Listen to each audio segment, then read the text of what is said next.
I finally got to see Eternals because I was not going to go into a theater with diseased mouth breathers. No thanks. I don't trust myself. I'm not going to trust a stranger. Oh, you're welcome. So now that Captain Rogers and Iron Man are both gone, who do you think's going to lead the Avengers? I could lead them.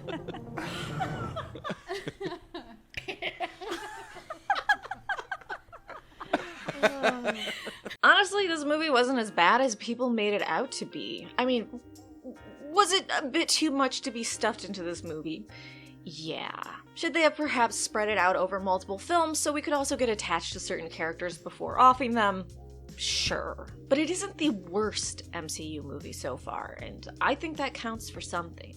I mean, I found myself amused for a few hours, laughing occasionally. I mean, I also frowned and cried and screamed a bit, but you know, it was a nice way to spend a few hours of my finite time I have on this earth. I feel like this movie was a fair trade of those few hours. Okay, so I hate to be that guy, but you sort of agree with the Celestials, right? Okay, one planet gets destroyed, but we get these countless other planets that could have a lot more life. I just kind of feel like maybe they were being a bit selfish in this movie. Hashtag Celestials did nothing wrong. Honestly though, I didn't think Disney would have the balls to take on abortion in one of their Marvel films, and here we are. And now we know what side those sick baby murdering evil fucks are on. I gotta say, I enjoyed their powers way too much. Also, seeing them work as a team had me really hopeful for X-Men and what Disney is going to do with that. I've missed superheroes with superpowers working together, and it looking really epic. You dumb bitch. No offense to the pew pew and I throw my shield crowd, you guys are great. I am so proud that they didn't make the speedster the typical personality of super quirky and all over the place and high energy. She actually had a very distinct, nice personality that went against the grain, and yet she was still really fun to watch. Thank you, Marvel. Why would you make the healer the leader of your party? Look, I've played a lot of games where I was the cleric, and in not one of them was I ever made a party leader. Probably for other reasons too, but I'm gonna go with it's because I was the squishy healer. I'm in the back, I heal your shit, shut the fuck up. Also, why would you tell Icarus, the one Eternal that could just floor her?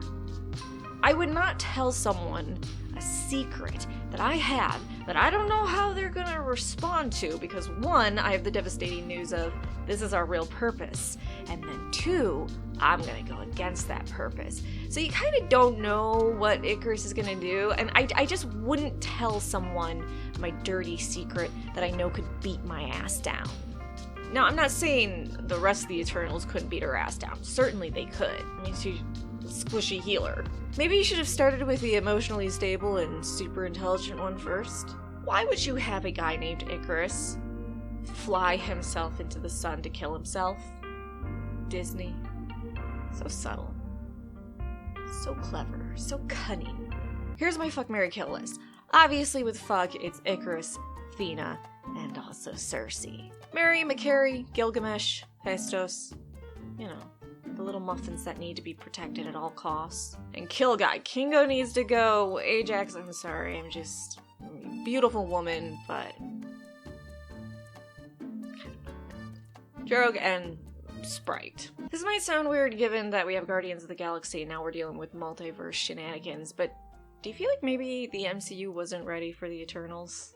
Do you think maybe Celestials and Eternals and that could have been waited on a little bit? You know, we have a bunch of other things going on right now in the MCU. I don't know. That was just my personal feeling.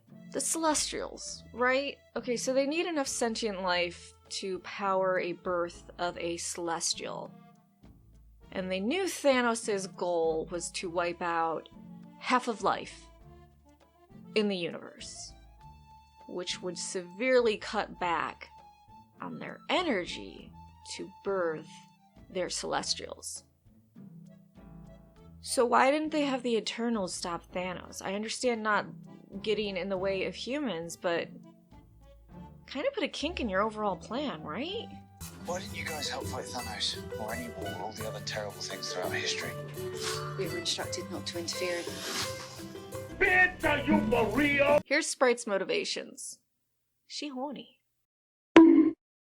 Girl, get a vibrator.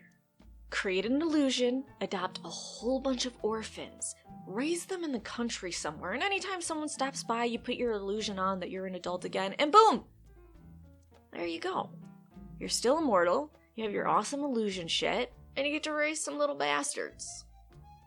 Alright, we got the first on-screen sex scene in the MCU, and I just have to say, no. No. You don't have the first ever sex scene with Richard Madden and Gemma Chan. And don't show full penetration. Gilgamesh and Athena should have gone to Pound Town too. They killed a lot of minorities in this movie. Some of the CGI in this movie seems really cheap. And it's weird because Disney can afford good special effects, and the MCU is known for fairly decent ones. But there were some scenes of this movie where it was... yikes. Living in the Marvelverse has to suck. Think about this. You wake up every day wondering if, oh, is this gonna be a world-ending, galaxy-ending, universe-ending event today? Should I even show up to my job? Humans now know of wizards, aliens, gods, and everyone's perfectly calm and protected. There's been no rioting anywhere. I've seen how humans handle a virus. Do you think Earth is gonna stay calm when they learn of this? I don't buy it. You know what I'm sick of though? The MCU/Disney erasing human achievement. I feel like every other movie we learn of some alien species or some cosmic being that has helped humans achieve what they have. And that's bullshit. Stop stealing our achievement, Disney. Stop taking away our culture. Hey, like, subscribe, and comment down below which Eternal you would FMK.